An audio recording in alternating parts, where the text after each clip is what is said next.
쇼펜하우어, 세상을 증오한 남자가 세상을 바꾼 이야기. 30대 쇼펜하우어는 재미난 존재다. 그는 세상의 부채의 의식을 느끼는 동시에 증오했다. 그는 지구를 정복할 기세였던 유럽 문명의 발전적이고 긍정적인 분위기를 혐오했다. 한편 아버지의 유산에 기대어 호의호식하는 그의 생활은 세상에 대한 착취나 마찬가지였다.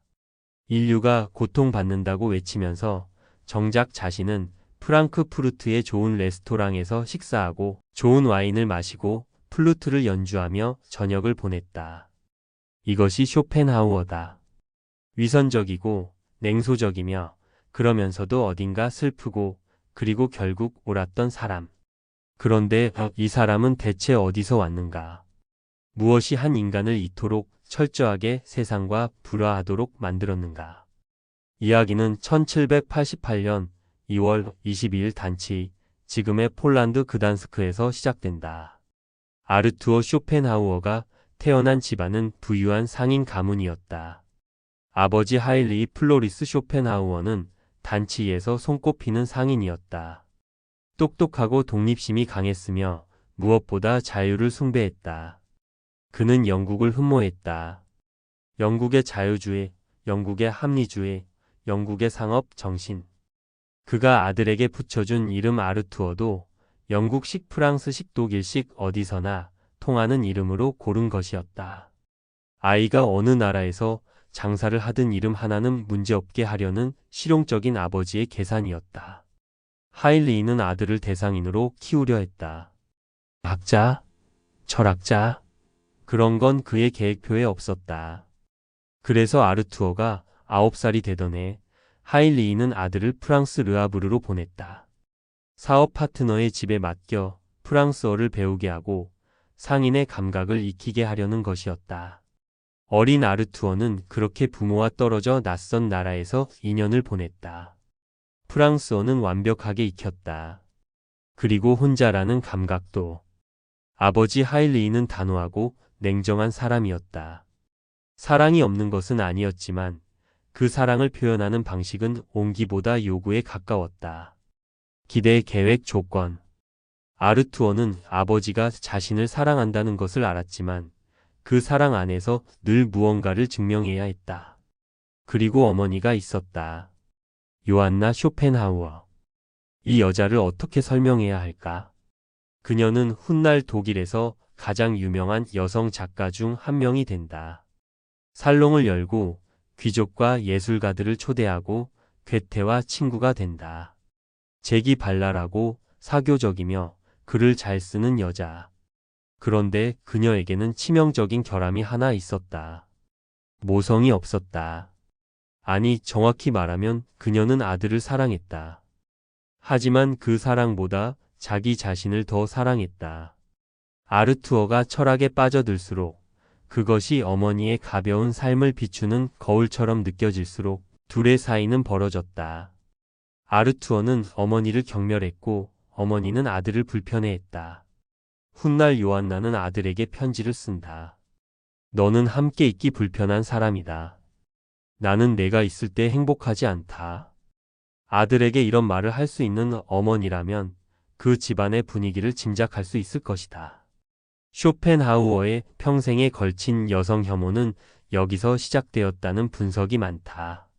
어머니에 대한 배신감, 분노, 그리고 상처. 그러나 역설적이게도 쇼펜하우어는 평생 여성 없이 살지 못했다. 혐오하면서 원했다. 원하면서 경멸했다. 이것이 그의 모순이자 그의 인간다움이다. 1793년 아르투어가 5살이 되던 해 단치인은 프로이센에 합병된다. 하일리 쇼펜하우어는 이를 받아들일 수 없었다. 자유도시 단치에서 나고 자란 그에게 프로이센의 지배는 굴욕이었다. 그는 재산을 처분하고 가족을 이끌고 함부르크로 이주했다. 사업상으로는 합리적인 선택이었다. 정신적으로는 유배였다. 함부르크에서 아르투어는 사립학교에 다녔다. 공부를 잘했다. 특히 언어에 재능이 있었다. 그런데 하일리는 여전히 아들을 상인으로 키우려 했다. 1797년 다시 아르투어를 프랑스로 보냈다. 이번에는 르아브르의 사업 파트너 집이 아니라 직접 여행을 시켜주었다. 아버지, 어머니, 어린 아르투어가 함께 유럽을 여행했다. 영국, 프랑스, 벨기에. 그 여행에서 아르투어는 처음으로 세상의 비참함을 목격했다. 프랑스 혁명 이후 리옹의 거리에서 그는 궁핍한 사람들을 보았다. 공장의 노동자들을 보았다. 가진 자와 못 가진 자의 간격이 얼마나 잔인한지를 눈으로 확인했다. 10살짜리 소년 아르투어는 이것을 잊지 않았다. 인생은 고통이라는 그의 철학은 어쩌면 여기서 처음 씨앗을 뿌렸는지 모른다. 1805년 4월 함부르크 자택의 창고에서 하인리히 쇼펜하우어의 시신이 발견되었다. 운하 옆 창고 다락방에서 떨어져 죽은 것이다. 사고인지 자살인지는 명확하지 않았다. 그는 오랫동안 우울증과 청각 장애에 시달려 왔다. 아르투어는 그것이 자살이라고 확신했다. 아버지의 죽음은 아르투어에게 두 가지를 남겼다. 첫째는 상당한 유산. 둘째는 엄청난 죄책감과 분노. 죄책감은 자신이 아버지를 충분히 사랑하지 못했다는 느낌에서 왔다. 분노는 어머니를 향했다. 아버지가 우울해하는 동안 어머니는 바이마르에서 살롱을 열고 사교 생활을 즐기고 있었다. 두 사람의 관계는 말년에 냉랭했다. 아르투어는 어머니가 아버지를 버렸다고 느꼈다. 요한나는 남편이 죽자 바이마르로 이사했다. 그리고 새로운 남자를 사귀었다. 아들보다 젊은 남자였다. 아르투어는 그 소식을 듣고 분노를 감추지 못했다. 어머니와의 관계는 이후로 점점 악화되어 결국 1814년 완전한 절교로 끝난다. 그 후 두 사람은 다시는 만나지 않았다. 1818년 가을 책의 출판을 앞두고 쇼펜하우어는 이탈리아로 여행을 떠났다. 베네치아, 밀라노, 피렌체, 로마. 그는 이탈리아에서 예술에 빠졌다. 회화, 조각, 건축. 쇼펜하우어는 예술이 의지로부터 잠시나마 벗어날 수 있는 방법이라고 생각했다. 예술을 감상하는 순간 욕망에서 자유로워진다는 것이다. 특히 음악을 최고의 예술로 꼽았다. 음악은 표상을 거치지 않고 의지 자체를 직접 표현한다는 것이었다. 이탈리아에서 그는 연애도 했다. 베네치아에서 한 오페라 가수와 관계를 가졌다. 테레자 파가눌리. 그녀는 아름다웠고 자유로웠고 쇼펜하우어에게 관심이 있었다. 하지만 쇼펜하우어는 결혼을 원하지 않았다. 결혼은 의지의 함정이라고 생각했다. 사랑은 번식을 위한 자연의 속임수라고 생각했다. 그래서 그는 원하면서도 관계를 맺지 않으려 했다. 결국 그는 평생 독신으로 살았다. 독신이었지만 여자가 없었던 것은 아니었다. 그는 평생 여러 여성과 관계를 가졌다. 그러나 단 한 명도 진심으로 사랑하지 않았다. 아니, 진심으로 사랑했지만 그것을 인정하지 않았다. 인정하면 의지에 진 것이기 때문에. 세상 모든 것이 의지의 장난이라고 간파한 철학자조차 정작 자신의 의지에는 속수무책이었다. 쇼펜하우어가 활동하던 19세기 초 독일은 지적으로 폭발적인 시대였다. 칸트가 씨앗을 뿌린 독일 관념론은 피테, 셸링, 헤겔이라는 세 명의 거인들에 의해 꽃을 피우고 있었다. 특히 헤겔은 절대적이었다. 그의 변증법은 단순히 철학 이론이 아니라 당대의 세계관이었다. 태제, 안티태제, 진태제. 세상은 모순을 통해 더 높은 단계로 나아간다. 역사는 자유를 향해 진보한다. 이성이 세상을 지배한다. 이 낙관적이고 체계적인 사상은 나폴레옹 전쟁 이후 새로운 질서를 찾던 독일 지식인들에게 환영받았다. 반면 쇼펜하우어의 비관론은 시대와 맞지 않았다. 당시 독일은 계몽주의의 유산 위에서 진보를 꿈꾸고 있었다. 세상이 좋아지고 있다는 믿음. 과학이 발전하고 있고 자유가 확산되고 있으며 인간이 더 행복해지고 있다는 낙관. 그런 시대의 세상은 본질적으로 고통이라는 쇼펜하우어의 주장은 찬물을 끼얹는 것이었다. 경제적으로도 시대는 낙관적이었다. 산업혁명이 시작되면서 생산성이 폭발적으로 증가했다. 철도가 놓이고 공장이 세워졌다. 중산층이 생겨나고 소비 문화가 형성되었다. 이 풍요의 시대의 고통의 철학자는 구석에 처박혀 있을 수밖에 없었다. 하지만 이 낙관의 시대는 오래가지 않았다. 1848년 혁명의 실패, 반복되는 전쟁, 산업화의 그늘에서 신음하는 노동자들. 19세기 후반이 되면서 유럽은 쇼펜하우어의 비관론이 나쁜 농담이 아니라 예언이었음을 서서히 깨닫기 시작한다. 1820년 쇼펜하우어는 베를린 대학의 사강사로 임용되었다. 사강사는 대학에서 강의를 하지만 대학으로부터 급여를 받지 않는다. 학생들의 수강료로 먹고 사는 신분이었다. 그럼에도 자리를 얻은 것은 기쁜 일이었다. 드디어 학생들에게 자신의 철학을 가르칠 수 있게 되었다. 그런데 그는 기막힌 선택을 했다. 강의 시간을 의도적으로 헤겔의 강의 시간과 똑같이 잡은 것이다. 같은 시간대 같은 건물. 학생들이 헤겔의 강의 대신 자신의 강의를 들으러 올 것이라는 계산이었다. 진리가 이 길이라는 확신이었다. 헤겔의 강의실은 정원 300명이 꽉 찼다. 쇼펜하우어의 강의실에는 학생이 몇 명 나타났다가 사라졌다. 어떤 학기에는 아예 학생이 없었다. 쇼펜하우어는 텅 빈 강의실에서 혼자 강의를 준비하다가 그냥 나오기도 했다. 이 굴욕을 쇼펜하우어는 평생 잊지 않았다. 헤겔에 대한 그의 증오는 개인적 원한을 훌쩍 넘어섰다. 그는 헤겔의 철학이 사기라고 확신했다. 의미 없는 단어들을 화려하게 조합해서 독자를 현혹시키는 언어 마술이라는 것이다. 사실 이 비판에는 일말의 진실이 있다. 헤겔의 글은 실제로 해독하기 어렵기로 악명 높다. 하지만 그것이 전부가 아니었다. 헤겔은 진짜 위대한 철학자이기도 했다.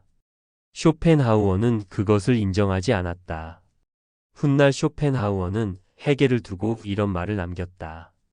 헤겔은 허풍선이 시시한 인물, 대담하고 무모한 사이비 철학자의 수장이다. 이보다 더 날카로운 악평이 있을까? 그는 개를 한 마리 키우면서 아트마라는 이름을 붙였는데 이것은 산스크리트어로 세계 정신을 의미하는 말이었다. 헤겔의 개념인 세계 정신을 개 이름으로 쓴 것이다. 복수치고는 참 쇼펜하우어답다. 1821년 쇼펜하우어는 베를린의 하숙집에서 이웃 여성과 기묘한 분쟁에 휘말렸다. 카롤린의 마르케트라는 재봉사였다. 그녀는 쇼펜하우어의 방 앞에서 친구들과 시끄럽게 잡담을 하곤 했다. 쇼펜하우어는 그것이 싫었다. 글 쓰는데 방해가 된다는 것이었다. 어느 날 쇼펜하우어는 마르케트를 계단에서 밀어버렸다. 그녀는 넘어져 부상을 입었다. 마르케트는 소송을 제기했다. 재판은 쇼펜하우어의 패소로 끝났다. 그는 마르케트에게 매달 일정액을 지급하라는 판결을 받았다. 마르케트는 그로부터 20년 넘게 살았다. 쇼펜하우어는 그녀에게 20년 넘게 돈을 지불했다.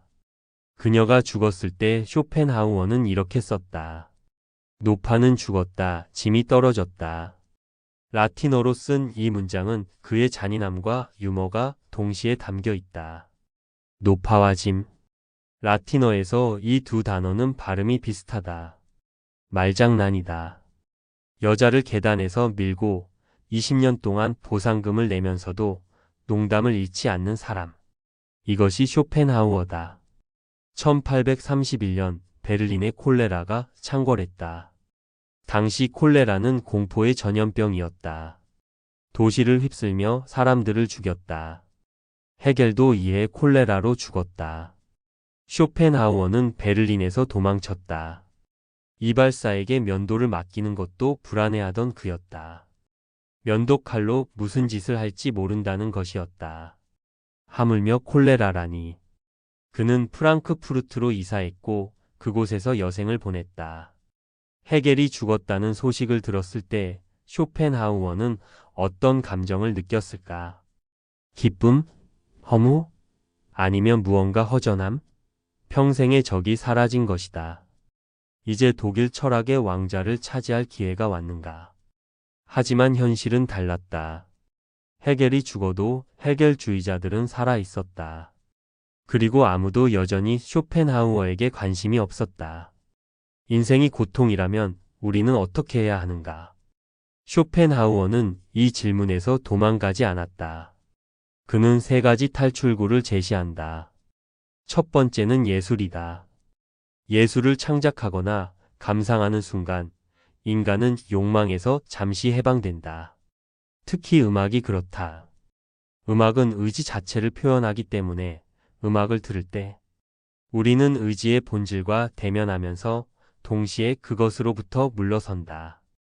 음악회에서 아름다운 선율을 들을 때 잠시 모든 욕망이 사라지는 느낌을 받는 것이 바로 이것이다. 그 순간만큼은 원하는 것도 두려운 것도 없다. 두 번째는 도덕, 즉 타인의 고통에 대한 공감이다. 내가 의지의 노예라는 것을 인식하면 타인도 마찬가지임을 알게 된다. 그렇다면 타인을 해치는 행위는 결국 같은 의지를 공유하는 존재를 해치는 것이다. 쇼펜하우어의 윤리학은 여기서 출발한다. 동정심 MITLEID, 즉 함께 고통받음. 타인의 고통을 내 것처럼 느끼는 능력. 이것이 도덕의 기초다. 이성이 아니라 공감이 도덕의 출발점이라는 것은 당시로서는 혁명적인 생각이었다. 세 번째이자 가장 근본적인 탈출구는 금욕이다. 의지를 부정하는 것, 욕망을 없애는 것. 이것은 불교의 해탈과 매우 비슷하다. 실제로 쇼펜하우어는 불교에 깊이 공감했다. 그가 뒤늦게 서양에서 주목받기 시작할 때 서양 독자들이 불교를 처음 진지하게 접하는 창구가 된 것도 그의 철학 덕분이었다. 그런데 여기서 모순이 있다. 쇼펜하우어 본인은 금욕주의자가 아니었다. 좋은 음식을 즐겼고 여성과 관계를 가졌으며 사교 생활을 했다. 의지를 부정하라고 가르치면서 정작 자신은 의지대로 살았다. 이것이 쇼펜하우어의 가장 큰 모순이자 가장 인간적인 면이다. 진리를 알면서도 그것을 실천하지 못하는 것. 어쩌면 그것이 인간의 보편적 조건인지 모른다. 1831년 프랑크푸르트에 정착한 쇼펜하우어는 이후 27년을 그곳에서 살았다. 규칙적이고 단조로운 생활이었다. 매일 아침 7시에 일어나 글을 썼다. 오후에는 프랑크푸르트 공원을 산책했다. 저녁에는 레스토랑에서 혼자 식사했다. 푸들이라는 이름의 푸들을 데리고 다녔다. 나중에 다른 개를 키울 때도 같은 이름을 붙였다. 이름은 바뀌지 않았다. 개만 바뀌었다. 이 시기 쇼펜하우어는 사회적으로 거의 존재하지 않는 것과 같았다. 학계는 그를 무시했고 대중은 그를 몰랐으며 비평가들은 그의 책을 거들떠보지 않았다. 출판사에게 편지를 보내면 답장도 오지 않는 날이 많았다. 그러나 그는 계속 썼다. 1836년 자연에서의 의지에 관하여, 1839년 도덕의 두 근본 문제, 1841년 윤리학의 두 가지 기본 문제. 책을 내도 팔리지 않았다. 비평이 없는 것보다 나쁜 것은 없다. 무관심보다 가혹한 것은 없다. 쇼펜하우어는 그 무관심을 평생의 적처럼 상대했다. 1838년 요한나 쇼펜하우어가 바이마르에서 죽었다. 어머니의 죽음을 아르투어는 어떻게 받아들였을까? 24년 동안 한 번도 만나지 않은 어머니. 편지도 거의 오가지 않은 사이. 상처의 근원이자 사랑받지 못한 기억의 원천. 쇼펜하우어는 슬퍼했을까? 기록은 명확하지 않다. 다만 그는 어머니의 죽음에 대해 많은 말을 남기지 않았다. 오히려 요한나가 죽기 몇 년 전부터 그녀의 소설들이 팔리지 않기 시작했다는 것에 주목했다. 한때 독일에서 가장 유명한 여성 작가였던 어머니의 명성이 기울어 가는 것을 그는 알고 있었다. 그리고 여기에도 쇼펜하우어답게 냉정하게 반응했다. 쇼펜하우어에게 사랑은 사기다. 사기라는 것이다. 사람들이 상대를 사랑한다고 말할 때 그것은 실제로는 종족 번식을 위한 자연의 속임수다. 생각해보라. 연애 중인 두 사람은 상대방이 세상에서 가장 완벽한 사람이라고 확신한다. 상대의 단점도 장점으로 보인다. 밤새 이야기해도 지루하지 않고 헤어지면 보고 싶다. 이것이 사랑인가? 아니다. 이것은 자연이 두 사람에게 씌운 콩깍지다. 왜? 두 사람이 결합해서 좋은 자손을 낳기 위해. 쇼펜하우어의 분석에 따르면 인간은 무의식적으로 자신의 부족한 점을 보완해줄 상대를 찾는다. 키가 작은 남자는 큰 여자에게 끌리는 경향이 있다. 지나치게 이성적인 사람은 감성적인 상대에게 끌린다. 이것은 최적의 자손을 낳기 위한 자연의 프로그래밍이다. 상대를 선택하는 것이 아니라 선택당하는 것이다. 그렇다면 결혼은 어떤가? 콩깍지가 벗겨진 뒤의 현실. 쇼펜하우어는 결혼을 두고 이렇게 말했다. 결혼한다는 것은 자신의 권리를 반으로 줄이고 의무를 2배로 늘리는 것이다. 결혼 생활을 풍자한 말들 중 가장 냉소적인 것 중 하나지만 이혼율이 높은 현대에 살아가는 우리에게 묘하게 공감이 간다. 이 이론의 현대적 의미는 진화 심리학에서 확인된다. 쇼펜하우어가 직관적으로 파악한 것들이 20세기 이후 과학적으로 검증되기 시작했다. 배우자 선택에서 유전적 다양성을 극대화하는 방향으로 끌림이 작용한다는 연구들이 나왔다. 그는 진화론이 등장하기 전에 다윈이 자연 선택을 발표하기도 전에 이것을 알고 있었다. 그러나 쇼펜하우어 자신은 이 이론으로부터 자유롭지 않았다. 그는 사랑이 허상이라고 가르치면서도 마음에 드는 여성에게 끌렸다. 철학자의 눈과 남자의 몸은 같은 방향을 보지 않았다. 그것이 그를 더욱 분노하게 만들었는지도 모른다. 자신이 설파한 진리 앞에서 가장 속수무책인 사람이 바로 자기 자신이었으니. 1848년 유럽의 혁명이 불어닥쳤다. 프랑스, 오스트리아, 헝가리, 독일. 각지에서 민중이 봉기했다. 왕정에 반대하고 자유와 평등을 요구했다. 젊은 마르크스는 이 시기 공산당 선언을 발표했다. 쇼펜하우어는 어떻게 반응했는가? 그는 혁명을 지지하지 않았다. 오히려 두려워했다. 프랑크푸르트에서 프로이센 군대에게 자신의 방에서 쏘게 해달라고 허락해 주었다는 이야기가 있다. 창문에서 시위대를 향해 사격하는 군인들을 돕겠다는 것이었다. 군중을 향해 총을 쏘는 군인에게 방을 빌려준 철학자. 그는 가난한 자들의 고통을 철학적으로는 옹호하면서 정작 그들이 봉기하면 진압을 원했다. 이것이 쇼펜하우어의 정치적 보수주의다. 혁명은 실패했다. 1848년의 물결은 1849년이 되자 급격히 꺼졌다. 왕정이 복고되고 자유주의 운동은 탄압받았다. 진보에 대한 낙관론이 깨지기 시작했다. 헤겔의 역사 발전론이 흔들리기 시작했다. 바로 이때 쇼펜하우어는 기회를 잡았다. 1851년 쇼펜하우어는 새 책을 출판했다.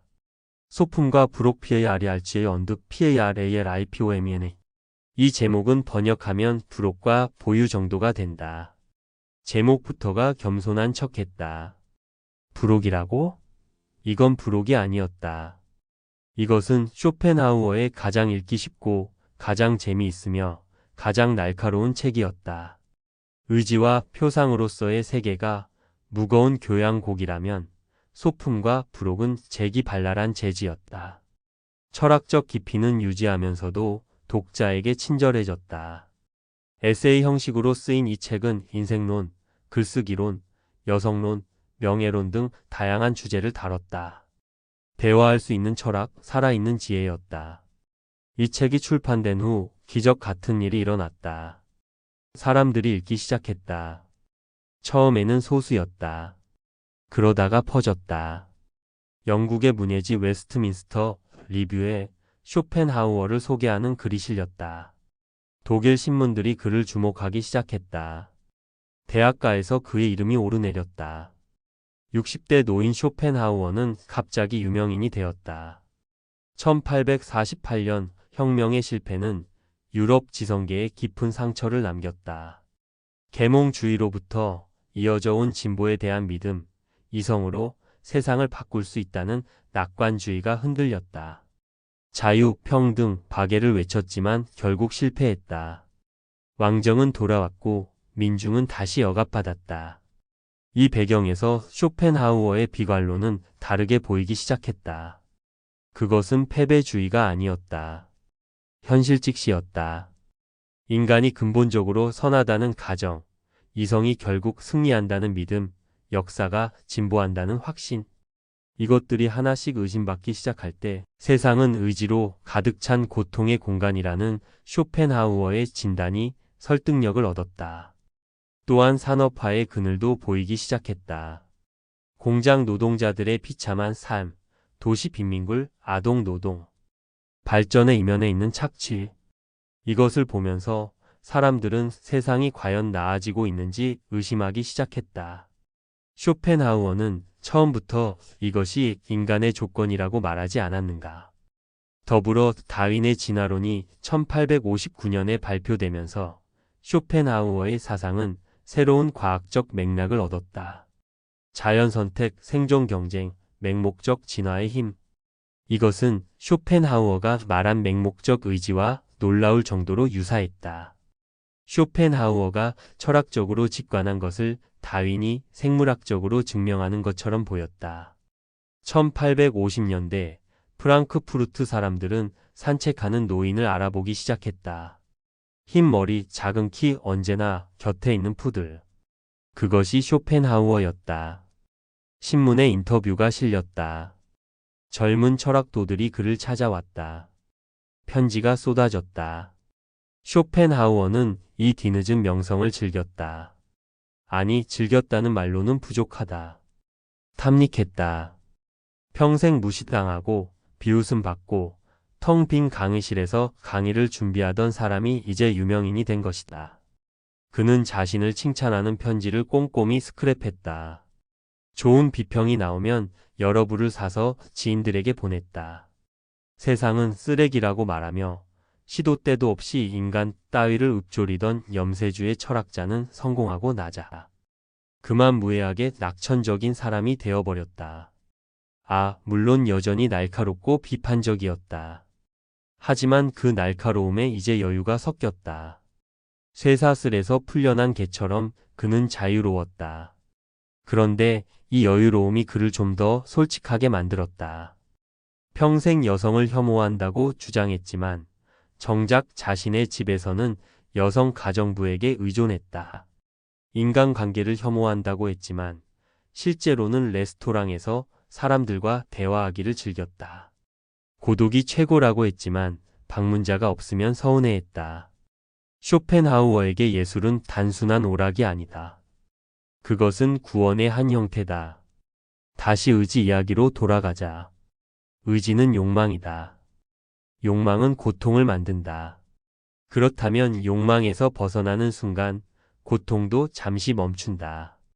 예술이 바로 그 순간을 만든다. 예술 작품을 진지하게 감상할 때 우리는 일시적으로 개인적 욕망에서 벗어난다. 돈 걱정, 인간관계 걱정, 배고픔, 성욕, 이런 것들이 잠시 사라진다. 대신 작품 속에 있는 보편적 아이디어를 직접 인식하게 된다. 이것을 쇼펜하우어는 순수 인식 주체가 된다고 표현한다. 욕망하는 개인이 아니라 순수하게 인식하는 주체. 이 순간이 예술 경험의 본질이다. 예술의 서열도 있다. 가장 낮은 것은 건축이다. 중력과 구조라는 물질적 한계를 다루기 때문이다. 그 다음이 조각, 회화, 시, 희곡순이다. 그리고 가장 높은 것은 음악이다. 왜 음악이 최고인가? 다른 예술들은 의지의 표상, 즉 이데아를 표현한다.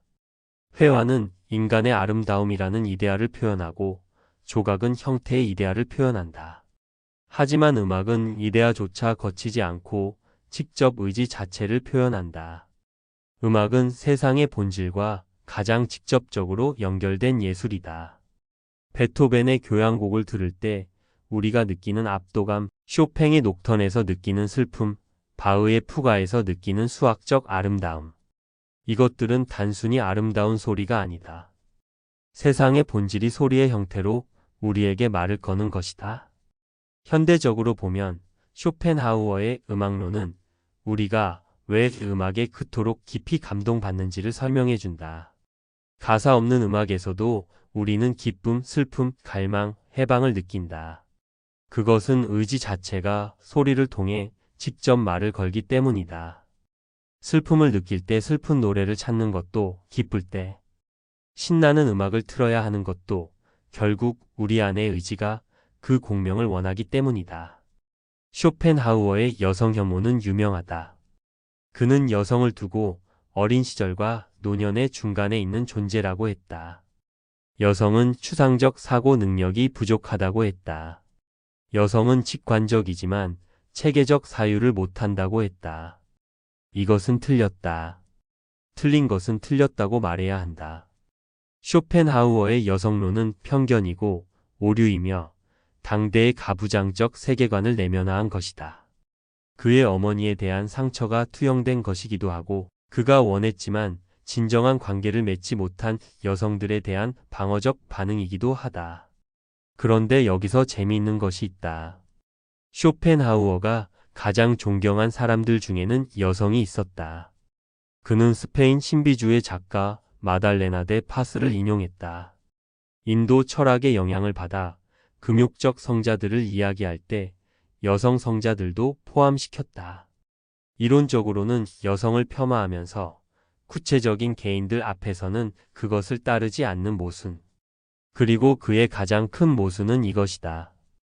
여성 혐오를 주제의 침대에서는 원한다면 그 여자는 결국 소모품인 꼴이다.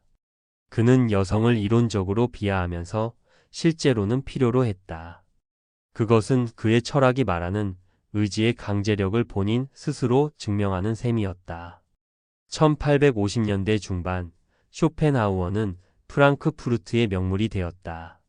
사람들은 그를 보기 위해 일부러 프랑크푸르트를 방문했다. 젊은 철학자들, 문학도들, 예술가들이 그를 찾아왔다. 쇼펜하우어는 이들을 성실하게 맞았다. 식사에 초대했고 오랫동안 대화했다. 그는 변했는가? 변하지 않았는가? 양쪽 모두 맞다. 날카로움은 여전했다. 비타협적 태도도 여전했다. 하지만 무언가 부드러워졌다. 평생의 고독이 인정으로 채워지는 그 감각이 그를 조금 열리게 만들었다. 평생 적대적이었던 세상이 이제 그에게 고개를 숙이고 있었다. 그 앞에서 계속 철갑을 두를 필요가 없었다. 식사하는 자리에서 쇼펜하우어는 거침없이 말했다. 정치, 철학, 예술, 음악, 여성. 어떤 주제도 피하지 않았다. 그의 말은 날카롭고 재치 있었다. 방문자들은 그의 한마디를 받아 적었고 그것들이 모여 다시 그의 명성을 높였다. 쇼펜하우어가 살아있는 동안 불교는 유럽에서 거의 알려지지 않았다. 인도와 동남아시아는 먼 나라였고 그곳의 종교는 이국적 호기심의 대상이었을 뿐 진지한 사상으로 취급받지 못했다. 쇼펜하우어는 달랐다. 그는 우파니샤드를 읽고 불교 경전의 번역본을 구해 읽었다. 그리고 이렇게 말했다. 내 철학은 불교와 독립적으로 같은 결론에 도달했다. 자기과시처럼 들릴 수 있지만 놀랍도록 정확한 말이었다. 불교의 핵심은 고통, 무상, 무하다. 삶은 고통이다. 모든 것은 변한다. 고정된 자아는 없다. 욕망이 고통의 원인이고 욕망을 끊으면 열반에 이른다. 이것을 쇼펜하우어의 언어로 번역하면 이렇다. 삶은 의지의 표현이므로 고통이다. 모든 개체는 하나의 의지의 현상이다. 개별적 자아는 의지의 가면이다. 의지를 부정하면 해탈에 이른다. 놀라운 유사성이다. 그런데 둘 사이에는 차이도 있다. 불교는 수행의 길을 제시한다. 명상, 계율, 공동체, 해탈을 위한 구체적 방법이 있다. 반면 쇼펜하우어는 방법보다 진단에 집중한다. 세상이 왜 고통인지를 철저하게 분석한다. 하지만 어떻게 실제로 의지를 부정할 것인가에 대한 구체적 지침은 적다. 쇼펜하우어를 통해 서양은 처음으로 불교를 진지한 철학으로 접하기 시작했다. 니체, 바그너, 톨스토이, 나중에는 프로이트까지 쇼펜하우어에서 영향을 받은 사상가들은 모두 간접적으로 불교적 사유와 만났다. 현대의 불교 명상이 서양에서 각광받고 마음챙김의 INDFULNESS 유행하는 것도 이 연결고리의 연장이다. 쇼펜하우어가 150년 전에 놓은 다리 위를 우리는 지금도 건너고 있다. 1854년 리하르트 바그너는 쇼펜하우어의 소품과 부록을 읽었다. 당시 바그너는 드레스덴 혁명 참여로 인해 스위스에 망명 중이었다. 그는 이 책을 읽고 충격을 받았다고 고백했다. 이후 4년 동안 소품과 부록을 15번 이상 읽었다고 한다. 바그너의 오페라, 특히 트리스탄과 이졸데는 쇼펜하우어 철학의 음악적 표현이라고 해도 과언이 아니다. 의지로서의 사랑, 그 사랑의 충족 불가능성, 죽음을 통한 의지의 부정. 이 주제들이 바그너의 음악에 고스란히 담겼다. 쇼펜하우어는 바그너를 만나지 못했다. 바그너가 직접 만남을 요청했지만 두 사람의 만남은 성사되지 않았다. 쇼펜하우어가 바그너의 새로운 음악 이론에 동의하지 않았기 때문이다. 바그너는 악기와 가사가 통합된 총체 예술을 주장했는데 쇼펜하우어는 음악이 가장 순수할 때는 가사나 다른 예술 요소 없이 음악 자체로 있을 때라고 생각했다. 이것이 흥미롭다. 음악을 가장 위대한 예술로 꼽은 철학자와 그 철학으로부터 영감을 받은 작곡가가 정작 음악론에서는 의견이 달랐다는 것이 쇼펜하우어의 영향은 그의 생전에 시작되어 사후 반세기 동안 폭발적으로 커졌다. 가장 직접적인 영향을 받은 것은 니체다. 니체는 젊은 시절 쇼펜하우어를 발견하고 스승이라고 불렀다. 비도덕주의 의지의 철학, 허무주의와의 대결. 이 모든 것에서 니체는 쇼펜하우어에서 출발했다. 물론 나중에 니체는 쇼펜하우어의 비관론과 금욕주의를 격렬하게 거부했지만 그 거부 자체가 쇼펜하우어와의 대화였다. 지금은 프로이트도 빼놓을 수 없다. 프로이트의 무의식 개념은 쇼펜하우어의 의지와 놀랍도록 유사하다. 인간이 의식하지 못하는 곳에서 행동을 지배하는 충동, 리비도, 죽음 충동. 이것들은 쇼펜하우어가 의지라고 부른 것의 다른 이름들이다. 프로이트는 말년에 이것을 인정했다. 쇼펜하우어가 이미 철학적으로 발견한 것을 자신은 과학적으로 재발견한 것뿐이라고. 문학에서는 톨스토이, 토마스 만, 카프카가 쇼펜하우어의 영향권 안에 있었다. 톨스토이는 만년에 금욕주의로 전향하면서 쇼펜하우어에게 공감을 표했다. 카프카의 인간이 거대한 힘 앞에 무력하다는 세계관은 의지로서의 세상이라는 쇼펜하우어의 비전과 맞닿아 있다. 동아시아에서 쇼펜하우어는 특별한 의미를 가졌다. 그의 철학은 불교적, 도교적 사유와 친화성이 높아서 일본, 중국, 한국 지식인들에게 서양 철학과 동양 철학의 교차점으로 받아들여졌다. 1850년대 후반 쇼펜하우어는 이른을 향해 가고 있었다. 여전히 건강했다. 매일 산책했고 잘 먹었으며 정신이 맑았다. 그러나 몸이 조금씩 말을 듣지 않기 시작했다. 청력이 떨어졌다. 걸음이 느려졌다. 그는 죽음에 대해 많이 생각했다. 그의 철학에서 죽음은 어떤 위치를 차지하는가? 쇼펜하우어에게 죽음은 비극이 아니다. 개별적 자아가 사라지는 것이지만 의지 자체는 사라지지 않는다. 개별 현상은 소멸하지만 본질은 남는다. 강물에서 물방울이 사라지는 것처럼 그것은 강물의 일부였고 강물로 돌아갈 뿐이다. 하지만 쇼펜하우어는 이 이론을 자신에게 적용할 때 완전히 초연하지는 않았다. 그는 유언장을 꼼꼼히 작성했다. 자신의 저작에 대한 권리, 초상화의 처리, 묘비명까지. 죽음이 별것 아니라고 했지만 자신의 기억이 남기를 원했다. 이것도 의지다. 죽은 뒤에도 존재하고 싶다는 의지. 1860년 9월 21일 아침, 쇼펜하우어는 평소처럼 창가에 앉아 있었다. 가정부가 방에 들어왔을 때 그는 여전히 앉아 있었다. 하지만 숨이 없었다.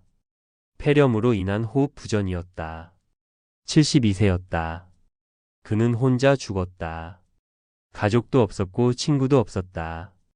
그러나 그것이 비극은 아니었다. 그는 원했던 것처럼 혼자였다. 평생 고독을 선택한 사람다운 마무리였다. 프랑크푸르트 묘지에 그의 비석이 세워졌다. 묘비명에는 이렇게 써 있다. 아서 SCHOPNHAUR. 그것뿐이다. 이름만. 생년월일도 아무 문구도 없다.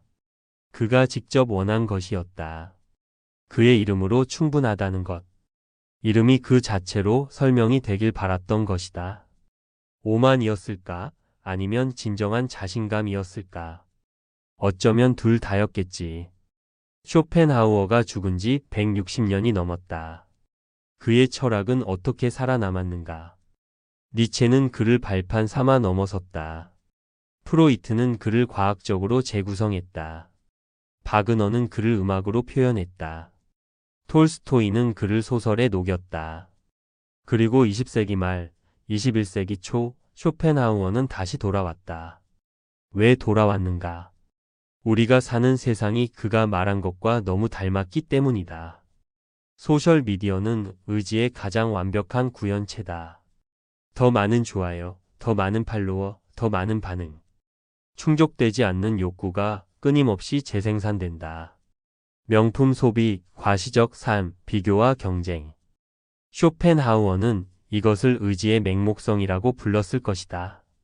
우리는 원하는 것을 얻으면 더 원하게 된다는 사실을 알면서도 멈추지 못한다. 번아웃이 시대의 키워드가 된 것도 우연이 아니다. 끊임없이 무언가를 해야 한다는 강박, 생산성에 대한 집착, 성공을 향한 의지. 이것들이 인간을 소진시킨다. 쇼펜하우어는 여기서 잠깐 멈추라고 말한다. 의지로부터 벗어나라.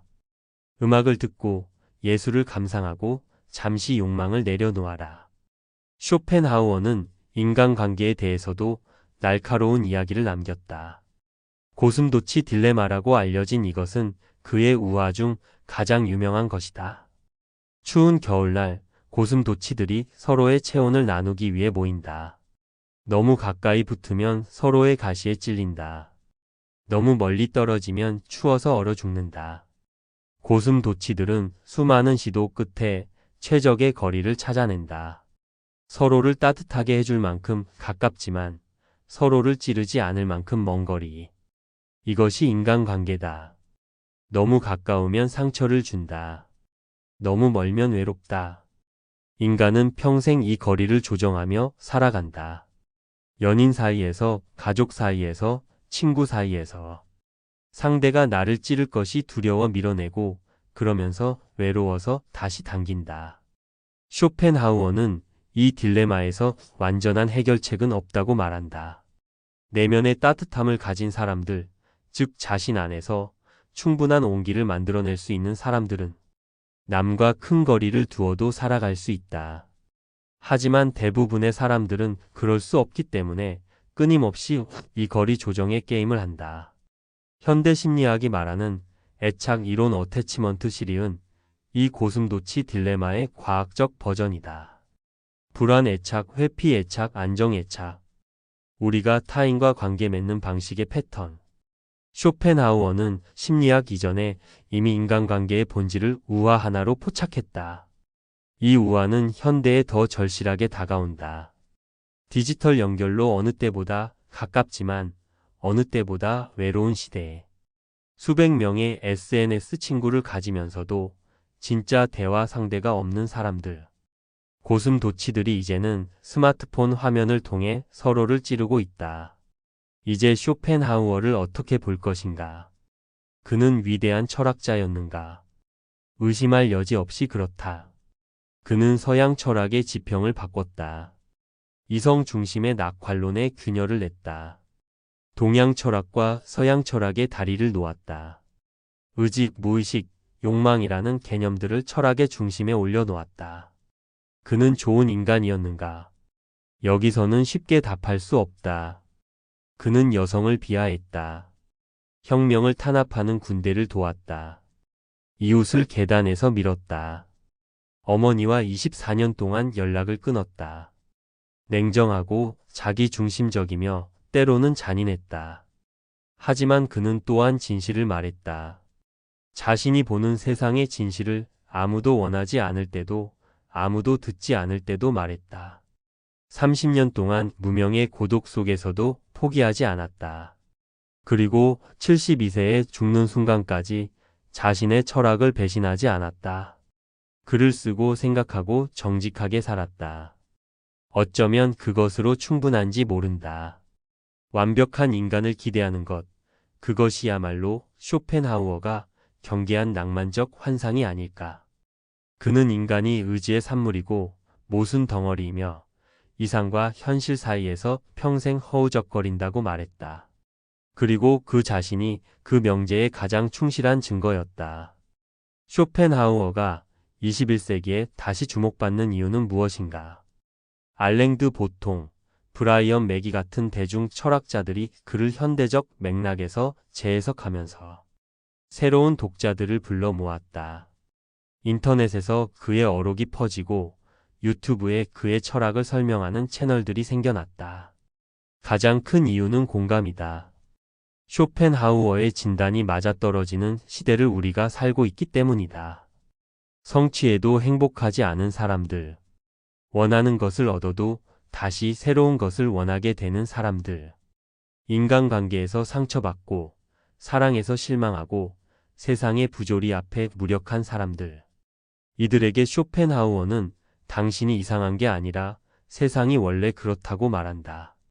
이 냉혹한 위로가 어떤 낙관적 자기계 발서보다 오히려 더 따뜻하게 느껴지는 것이다. 긍정 심리학이 극성을 부리는 시대에 행복해지는 법? 대신 고통의 본질을 말해주는 철학자가 새롭게 빛나는 것은 역설이지만 이해할 수 있는 역설이다. 우리는 가끔 행복해지는 법보다 왜 불행한지 알고 싶다. 그 이유를 알면 그 불행이 나만의 실패가 아니라는 것을 알게 된다. 그것이 위안이 된다. 물론 쇼펜하우어를 오독하면 위험하다. 그의 비관론을 허무주의적 패배주의로 가져가면 아무것도 하지 않아도 되는 면죄부가 될 수 있다. 그런데 쇼펜하우어는 그런 말을 하지 않았다. 그는 세상이 고통이지만 그 안에서 예술을 통해, 공감을 통해, 금욕을 통해 잠시나마 의지에서 벗어날 수 있다고 말했다. 포기가 아니라 의식적 선택이다. 프랑크푸르트에서 쇼펜하우어의 일상을 상상해보자. 아침 일찍 일어나 책상에 앉는다. 몇 시간 동안 글을 쓴다. 점심 전에 플루트를 꺼내 연주한다. 바흐의 소나타. 오후에는 푸들과 함께 마인 강변을 걷는다. 개는 그의 곁에서 충실하게 걷는다. 쇼펜하우어는 개에게 말을 건다. 저녁에는 약속된 레스토랑에서 식사한다. 테이블에 혼자 앉는다. 하지만 이제 사람들이 그를 알아본다. 누군가 인사를 건넨다. 쇼펜하우어는 절제된 미소로 답한다. 그의 마음속에는 무엇이 있었을까? 만족인가? 평온인가? 아직 남은 아쉬움인가? 우리는 알 수 없다. 다만 그가 죽는 날까지 플루트를 연주했다는 것은 안다. 세상은 고통이라고 말한 사람이 그 고통을 음악으로 달랬다. 의지에서 벗어나는 방법으로 음악을 꼽은 사람이 실제로 그 방법을 실천했다. 어쩌면 그것이 그가 우리에게 남긴 가장 솔직한 조언인지 모른다. 말로 하는 철학보다 저녁마다 플루트를 꺼내 드는 행위로. 쇼펜하우어를 읽을 때 그를 자기계발 철학자로 읽으면 실망한다. 그는 당신에게 성공하는 법을 알려주지 않는다. 더 행복해지는 10가지 방법 같은 것도 없다. 대신 그는 다른 것을 준다. 첫째, 자신의 고통에 대한 정확한 이해. 내가 왜 이렇게 힘든지, 이것이 나만의 문제인지 아니면 인간의 조건인지를 알게 해준다. 둘째, 비교로부터의 자유. 남들이 행복해 보이는 것이 착각이라는 것을 알게 되면 자신의 삶을 남과 비교하는 것이 얼마나 어리석은지 보인다. 셋째, 작은 것들의 가치. 음악을 듣는 그 순간, 아름다운 풍경을 보는 그 순간, 친구와 진심으로 대화하는 그 순간. 이 순간들이 의지로부터 잠시 벗어나는 구원의 시간들이다. 쇼펜하우어를 읽는 최선의 방법은 그것이다. 그의 비관론을 수용하되 거기서 멈추지 않는 것. 세상이 고통이라는 것을 인정한 다음, 그럼에도 불구하고 오늘 저녁 무엇을 할 것인지를 선택하는 것. 좋은 음악을 찾아 듣는 것. 좋아하는 사람과 밥을 먹는 것. 하고 싶었던 글을 쓰는 것. 쇼펜하우어가 했던 것처럼. 1818년 의지와 표상으로서의 세계는 첫 문장을 이렇게 시작한다. 세계는 나의 표상이다. 이 문장은 철학적 선언이다. 동시에 한 인간의 고백이다. 세상은 내가 인식하는 방식으로 존재한다. 나의 관점이 세상을 만든다. 쇼펜하우어는 이 문장을 쓸 때 30살이었다. 세상에게 아직 아무 인정도 받지 못한 아버지를 잃고 어머니에게 버림받은 강의실에 학생이 오지 않는 그런 30살이었다. 그런데 그는 이렇게 썼다. 세계는 나의 표상이다. 세상이 어떻게 나를 보든 나는 내가 인식하는 세상 속에 산다. 남이 나를 인정하든 하지 않든 내가 경험하는 세상이 싫지 않은 세상이다. 어떤 의미에서 이것은 자기 보호의 철학이다. 세상의 무관심과 조롱으로부터 자신을 지키는 방법. 하지만 더 깊이 보면 이것은 자유의 선언이기도 하다. 내가 세상을 어떻게 인식하느냐에 따라 세상이 달라진다. 고통의 본질을 이해하고 나면 그 고통에 휘둘리지 않을 수 있다. 쇼펜하우어는 평생 세상과 싸웠다. 해겔과 싸우고 출판사와 싸우고 어머니와 싸우고 이웃과 싸웠다. 그리고 그 모든 싸움에서 지면서 결국 이겼다.